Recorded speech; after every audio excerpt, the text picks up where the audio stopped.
Hello everyone, नमस्कारम। Financial accounting की series चल रही है, पार्ट 6 है और calculation of cash price, work back method.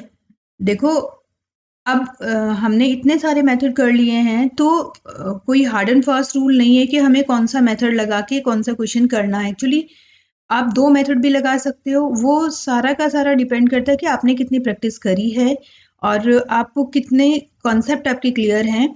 तो एक ये सिंपल मैथ्स है, इसमें कोई अभी अकाउंटिंग नहीं आई है। अकाउंटिंग अभी हमारी आएगी जब हम जर्नल एंट्री स्टार्ट करेंगे। अभी तो ये हमारा मैथ्स चल रहा है, सिंपल मैथ्स चल रहा है, जिसमें हमें कैलकुलेशन ऑफ कैश प्राइस निकालना है।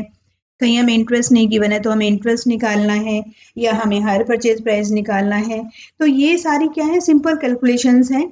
इन्हीं में से ही एक वर्क बैक मेथड भी है जिसे आप यूज कर सकते हो। तो हमें क्वेश्चन पे डिपेंड करता है मेथड कौन सा लगाना, ये हमारा क्वेश्चन पे डिपेंड करता है। जितनी जल्दी हम क्वेश्चन को समझ पाएंगे उतना ही जल्दी हमें पता चल जाएगा कि हम क्वेश्चन में किस चीज को यूज करके सॉल्व कर सकते हैं। तो बहुत हार्ड एंड फास्ट नहीं है कि मैं ये कह दूं कि आपको ये मेथड यहाँ लगाना है या ये मेथड वहां लगाना है। बट इन केस हमें सीपी नहीं गिवन है, इस मेथड में अगर हमें सीपी नहीं गिवन है, हायर परचेज इंस्टॉलमेंट और रेट ऑफ इंटरेस्ट तो गिवन है, कैश प्राइस नहीं गिवन है, और हमें कैश प्राइस नहीं गिवन है और हमें क्या करना है, इंस्टॉलमेंट में से कैश प्राइस और इंटरेस्ट को अलग करना है। तो उस केस में हम क्या करेंगे, वर्क बैक मेथड यूज करेंगे। स्टेप 1 में हमें क्या करना है, cash price and interest of last instalment. अब क्योंकि वर्क बैक, देखो नाम ही क्या है इसका, वर्क बैक है, तो हमें क्या देखना है, इसमें लास्ट इंस्टॉलमेंट से चलना है। वर्क बैक यानी कि लास्ट से हमें चलना है। तो हमें क्या करना है, find out the cash price and the interest of the last instalment. अगर हमें हायर परचेज प्राइस गिवन है और सपोज बोला है कि इंस्टॉलमेंट है, इतनी इंस्टॉलमेंट है, तो हम क्या करेंगे, एक इंस्टॉलमेंट निकाल लेंगे। अब देखो, इसमें बेसिक जो कॉन्सेप्ट हमें समझना है वो क्या है, जो भी हमारी लास्ट इंस्टॉलमेंट होती है, लास्ट इंस्टॉलमेंट में क्या क्या कंपोनेंट होते हैं, आप ये समझो। पहले जो मेरी लास्ट इंस्टॉलमेंट जब मैं पे करूंगी तो ऑब्वियसली उसमें एक तो सीपी होगा, एक इंस्टॉलमेंट का सीपी होगा और उसी का क्या होगा, इंटरेस्ट होगा। तो इस मेथड से हम क्या कर सकते हैं, अपनी जो सीपी, अगर हमें ये कहा गया है कि इक्वल है या रेट ऑफ इंटरेस्ट भी गिवन है, तो हम क्या करेंगे, लास्ट इंस्टॉलमेंट का सीपी मुझे पता चल जाएगा और उसके बेसिस पे हम लास्ट से कैलकुलेशन करके इस मेथड के से हम अपना पूरा सीपी निकाल सकते हैं। तो सिंपल सा लॉजिक ये है, क्योंकि लास्ट इंस्टॉलमेंट में सिर्फ एक सीपी होता है और एक ही उसी सीपी का इंटरेस्ट होता है, तो हमें पता है कि सपोज सीपी क्या है मेरा, 100% है, और इंटरेस्ट कितना चार्ज कर रहा है हायर वेंडर, 5%। तो अब जो मेरी टोटल इंस्टॉलमेंट वो कितनी है मेरी, 105% है। तो यहाँ से मैं क्या निकाल सकती हूँ, चाहूँ तो मैं इंटरेस्ट भी निकाल सकती हूँ और चाहूँ तो मैं अपना सीपी भी निकाल सकती हूँ। तो ये एक सिंपल सा मैथ्स है जो आपको समझने की जरूरत है। अकाउंटिंग शुरू होगी हमारी अगली वीडियो से, जब हम जर्नल एंट्री शुरू करेंगे हायर परचेजर की बुक में। अब स्टेप 2 में हमें क्या करना है, अमाउंट ऑफ इंटरेस्ट निकालना है। कैसे, rate of interest into 100 plus rate of interest into instalment. यही वाला फॉर्मूला हमें लगाना है। जैसे मेरी इंस्टॉलमेंट गिवन है ना, तो इंस्टॉलमेंट इंटू, क्योंकि मुझे पता है कि ये पूरी इंस्टॉलमेंट कितनी है, CP plus rate of interest जो भी मुझे गिवन है परसेंटेज। तो टोटल इंस्टॉलमेंट यूनिटरी मेथड निकल आ जाएगा यहाँ, 100 प्लस रेट ऑफ इंटरेस्ट को प्लस करेंगे और क्या निकालना है मुझे, अब इंटरेस्ट निकालना है। तो इंटरेस्ट यहाँ अगर सपोज करे फॉर एग्जांपल 5% है, तो ये हो गया मेरा 5 और ऊपर मैंने 5% निकाल लिया। तो इंस्टॉलमेंट इंटू 5/105। तो ये सिंपल सा एक फॉर्मूला हम यूज करेंगे और इससे क्या निकल के आ जाएगा, मेरा इंटरेस्ट निकल के आ जाएगा। और टोटल में से मैं इंटरेस्ट माइनस कर दूंगी तो मेरा क्या आ जाएगा भाई, सीपी निकल के आ जाएगा।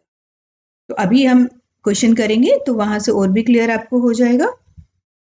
थर्ड स्टेप क्या है, अब हमने क्या करा है, सिर्फ लास्ट इंस्टॉलमेंट का सीपी निकाल लिया है और इंटरेस्ट को अलग कर लिया है। Now CP of the last instalment is added to the total amount of the second instalment. अब हमें सेकेंड का भी तो निकालना है, तो हम क्या करेंगे, जब सेकेंड इंस्टॉलमेंट पे जाएंगे तो सेकेंड इंस्टॉलमेंट का टोटल अमाउंट प्लस कर देंगे अभी जो हमने थर्ड इंस्टॉलमेंट का सीपी निकाला था उसको, और इन दोनों पे फिर से अगेन वही फॉर्मूला लगाएंगे, percentage of interest upon CP 100 plus rate of interest. तो वही फॉर्मूला लगा के हम सेकेंड इंस्टॉलमेंट से भी इंटरेस्ट को अलग कर लेंगे। और ये प्रोसेस हमें जब तक रिपीट करनी है, ये पूरी प्रोसेस हमें जब तक रिपीट करनी है जब तक हम फर्स्ट इंस्टॉलमेंट तक ना आ जाएं। तो जितनी कम इंस्टॉलमेंट होंगी उतना ही कम हमारा प्रोसेस होगा, जितनी ज़्यादा है 5 इंस्टॉलमेंट है 6 इंस्टॉलमेंट है तो 6 स्टेप हमें करने पड़ेंगे इसके, 2 या 3 इंस्टॉलमेंट 3 इंस्टॉलमेंट है तो और भी छोटा हो जाएगा। और फर्स्ट इंस्टॉलमेंट पे आके हमें क्या पता चल जाएगा, सीपी निकल जाएगा। और इस सीपी में इन केस अगर हमने कोई डाउन पेमेंट दी है तो उसको भी ऐड कर देंगे तो हमारा टोटल सीपी निकल के जाएगा। अभी ये क्वेश्चन देखते हैं तो उससे हमें और भी क्लियर ये सारी चीजें हो जाएंगी। Sarthak purchased a machine on hire purchase system on 1st January 2019. He paid 20,000 on a spot and balance in the 3 annual installment of 20,000 each.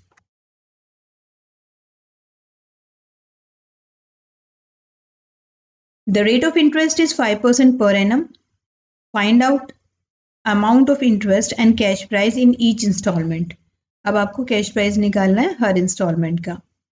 चलिए, हमने क्या बताया, स्टार्ट कहाँ से करना है, हमें लास्ट से करना है। गिवन क्या क्या है हमारे पास, गिवन है हमारे पास 20,000 की डाउन पेमेंट करी है भाई, and balance in 3 annual instalment of 20,000 each, और 20,000 ईच की ही इंस्टॉलमेंट है। तो सीधा सीधा हमारा एचपी वैसे हमें जरूरत नहीं, फिर भी हम निकाल लेते हैं।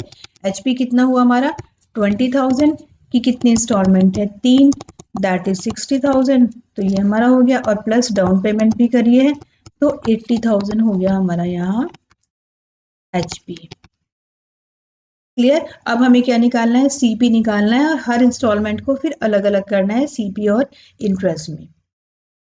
क्वेश्चन का क्या बेस है, लास्ट इंस्टॉलमेंट से चलेंगे तो हमने क्या लिया है, अपनी थर्ड इंस्टॉलमेंट को लिया है। थर्ड इंस्टॉलमेंट गिवन है कितनी है, 20,000, रेट ऑफ इंटरेस्ट कितना है, 5%।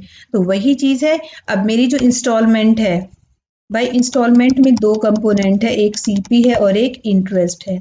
सीपी कितना है 100 और प्लस इंटरेस्ट कितना है 5। तो अब ये जो मेरी 20,000 है, 20,000 वो कितना है मेरा 105% है। मुझे क्या करना है, इंटरेस्ट निकालना, मतलब 5% को अलग करना है। तो कर लेते हैं 20,000 इंटू 5 अपॉन 105। तो इंटरेस्ट आ जाएगा मेरा 952। इंस्टॉलमेंट कितनी है, इंस्टॉलमेंट हमें गिवन है, टोटल कितनी है भाई 20,000 है, तो 20,000 यहाँ लिख देंगे। अब इसका कैश प्राइस निकालेंगे, इंटरेस्ट मैंने निकाल लिया, 20,000 में से 952 माइनस करेंगे तो ये आ जाएगा 19048, ये मेरा सीपीआर। अब देखो सेकंड इंस्टॉलमेंट के लिए क्या करना है हमें, हमने बताया सेकंड इंस्टॉलमेंट पे जब जाएंगे हम तो इसी तरह से फॉर्मूला लगाएंगे। बट अब जब हमने सेकंड इंस्टॉलमेंट दी थी तो ऑलरेडी उसमें थर्ड इंस्टॉलमेंट भी ऐड थी ना, सेकेंड इंस्टॉलमेंट थी और थर्ड इंस्टॉलमेंट थी। तो अब हम क्या करेंगे, इसमें सेकेंड इंस्टॉलमेंट का amount 20,000 total amount, plus third instalment का CP, CP of third instalment कितना है, सीपी ऑफ थर्ड इंस्टॉलमेंट 19048। तो 20,000 प्लस 19048, अब ये आया हमारा 39048। अब इस पे यही फॉर्मूला लगा देंगे, 5/105, ये आया हमारा निकल के इंटरेस्ट 1860। तो यहाँ लिख देंगे 1860। इंस्टॉलमेंट कितनी थी हमारी, पता है हमें कितनी है, इक्वल है 20,000 है। तो सीपी कितना आया यहाँ, 20,000 में से 1860 माइनस करेंगे तो ये आ जाएगा हमारा 18140। अब यही प्रोसेस हमें आगे भी करनी है, फर्स्ट इंस्टॉलमेंट पे जाएंगे तो फर्स्ट इंस्टॉलमेंट पे क्या जाएंगे, अब देखो थर्ड का, इस फर्स्ट इंस्टॉलमेंट का तो हमें क्या लेना है, इसमें टोटल इंस्टॉलमेंट लेनी है तो 20,000। अब सेकंड इंस्टॉलमेंट का सीपी लेना है तो प्लस 18140, फिर जाएंगे हम थर्ड इंस्टॉलमेंट पे, फिर थर्ड इंस्टॉलमेंट का सीपी ऐड करेंगे प्लस 19048, ये टोटल आया हमारा 57188। इस पे से फिर वही फॉर्मूला यूज कर लेंगे 5/105 दैट इज ये आ जाएगा हमारा 2723। इसका इंटरेस्ट आ गया। अब यहाँ हमने लिख दिया 2723 इंटरेस्ट। इंस्टॉलमेंट कितनी है भाई 20,000 की है ना, सारी इक्वल इंस्टॉलमेंट है तो यहाँ तो कोई सोचने की जरूरत ही नहीं है। तो 20,000 माइनस 2723 ये आया मेरा 17,277। ठीक है, और यहाँ मैंने एक और किया है, क्या किया है, डाउन पेमेंट भी करी है। डाउन पेमेंट कितनी है 20,000 की मैंने डाउन पेमेंट करी है। तो ये मेरा कैश प्राइस आ जाएगा 74465। इंटरेस्ट को अगर मैं टोटल करूंगी तो इट विल कम 5535। और जब इन दोनों को मैं प्लस करूंगी तो मेरा आ जाएगा यहाँ, ये भी तो 20,000 यहाँ मैंने डाउन पेमेंट करी है 80,000। क्लियर। तो यहाँ हमें क्या चाहिए होगा, जब हम जर्नल बनाएंगे या लेजर बनाएंगे हमें तीन चीजों की जरूरत होती है, इंस्टॉलमेंट, टोटल इंस्टॉलमेंट की, इंटरेस्ट की और कैश प्राइस की। अब हमने क्या किया, वर्क बैक मेथड से इंस्टॉलमेंट, इंटरेस्ट और कैश प्राइस तीनों निकाल लें। इसके बाद हम अपना फुल फ्लेज क्वेश्चन कर सकते हैं। अगर नहीं कोई चीज समझ में आई है तो आप वीडियो को रिवाइंड करके देख सकते हैं, थोड़ा सा पीछे करके आप इसको देख सकते हैं। यहाँ हमारे इस वीडियो में सारे मेथड्स तो खत्म हो जाते हैं, बट फिर मैं ये एडवाइस करती हूँ आपको कि ये सारी चीजें अभी तक जो हमने करी है वो प्योर मैथ्स है। अभी हमने मैथ्स ही पढ़ा है, अभी हमने अकाउंट्स नहीं पढ़ा है। अभी आगे आने वाली जो वीडियोज हैं उसमें हम जर्नल एंट्रीज देखेंगे। अब हम देखेंगे कि हमने अकाउंटिंग कैसे करनी है। अभी तो इंटरेस्ट कैलकुलेट कर लिया, सीपी कैलकुलेट कर लिया, अब इसको अकाउंटिंग में कैसे ट्रीट करना है, कैसे हमें जर्नल एंट्रीज करनी है और कैसे उन जर्नल एंट्रीज के बेसिस पे हमें लेजर बनाने हैं। तो आगे आने वाली वीडियोस में हम वही सारी चीजें देखेंगे, अकाउंटिंग देखेंगे। चैनल अगर सब्सक्राइब नहीं किया है तो चैनल को भी सब्सक्राइब कर लीजिए और बेल आइकन भी दबा दीजिए ताकि जो भी नई नोटिफिकेशंस है, नई अपलोड्स हैं वो आपको टाइम से मिल जाए। Till then, thank you, have a nice day.